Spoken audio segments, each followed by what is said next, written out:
If you want to have a meaningful life and healthy relationships, sometimes changing how you speak can make all the difference in the world. More on that coming up.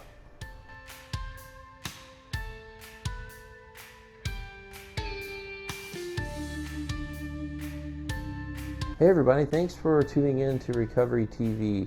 I hope that the information that you find in this video and others is really helpful to you. And if it is, please go ahead and subscribe to our channel, and don't forget to ring that bell so you can be notified when more helpful videos like this are posted. So something that you may or may not be aware of is that narrative, storytelling is really important to us as human beings.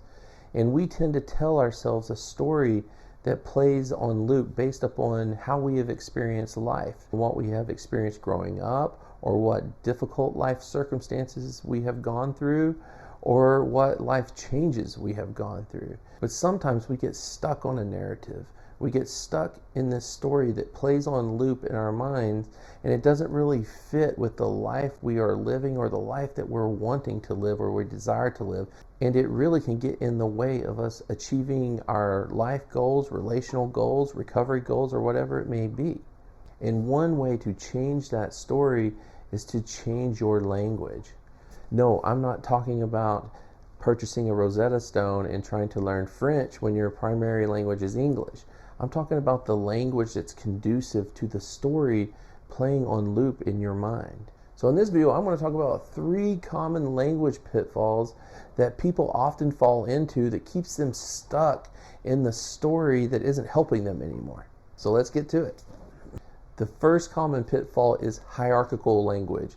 I often refer to it as parent-child language.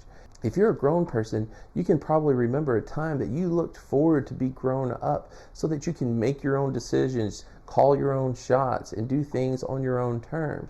But yet you find yourself in a situation where you don't feel like you're calling your own shots. You don't feel like you're in charge of your own life.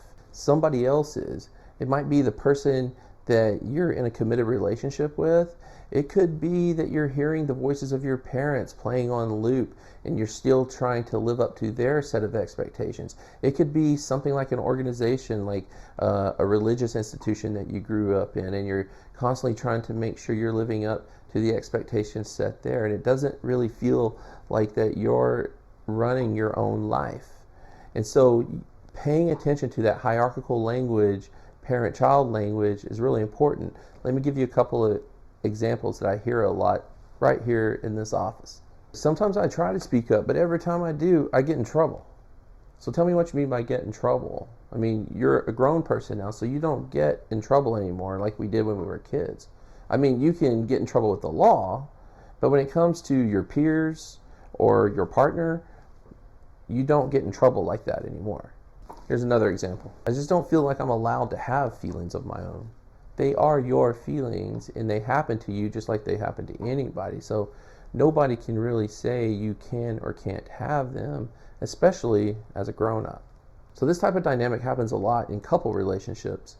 And it's important to remember that if you feel like you're getting in trouble or you're not allowed to do something, the problem isn't happening out here with your partner. The problem's happening up here. You have to change how you think about that. If you say something, you speak your mind, you speak your feelings, you give an opinion, and your partner happens to get upset, you are not getting in trouble. It just means your partner is getting upset. Or if every time you try to say something or bring something up, your partner tends to interrupt that and make it about them and kind of overtake the conversation, that doesn't mean you're not allowed to speak or allowed to have feelings. It just means that your partner is interrupting you and not sharing the emotional space in that moment. So don't get hung up in hierarchical language or parent-child language. Approach these conversations as an adult speaking to another adult.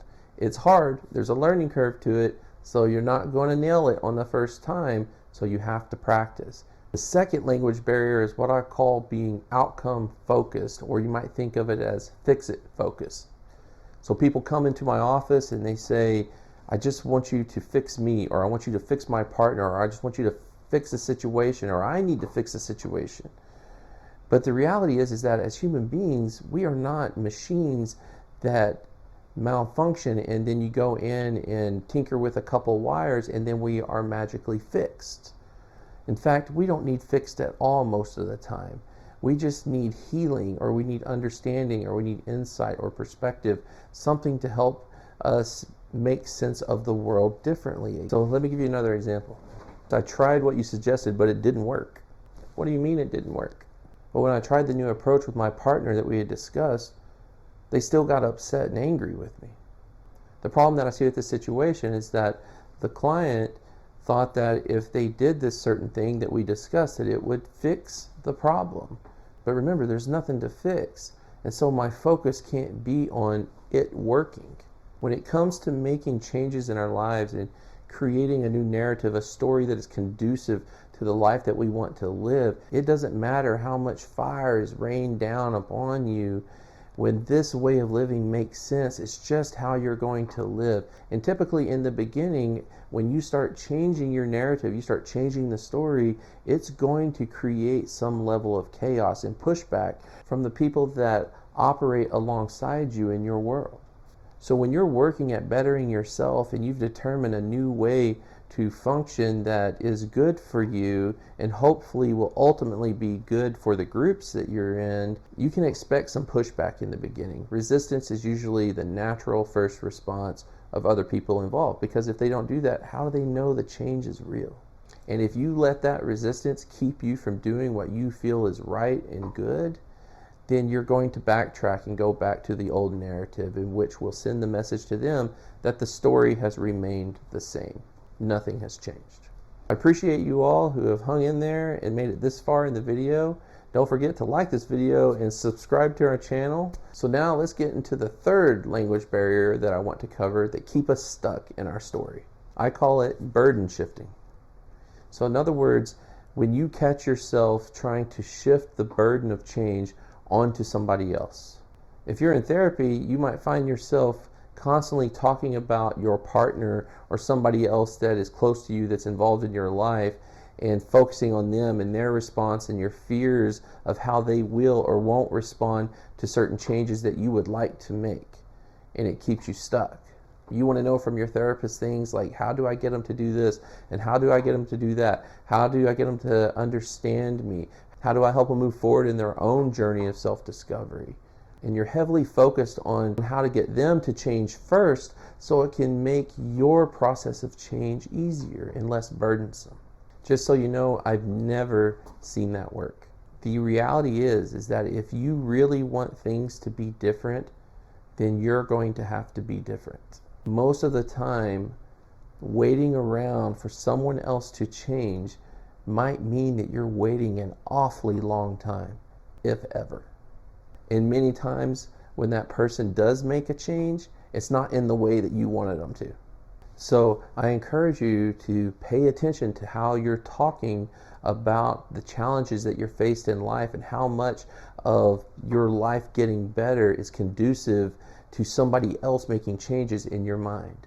Work at not shifting the burden of change onto somebody else, but looking inwardly and asking yourself, this problem that I'm dealing with, what can I do in my life to facilitate the change that I'm looking for? It's hard and it's scary because sometimes you can't see the forest for the trees, and there's a lot of uncertainty involved.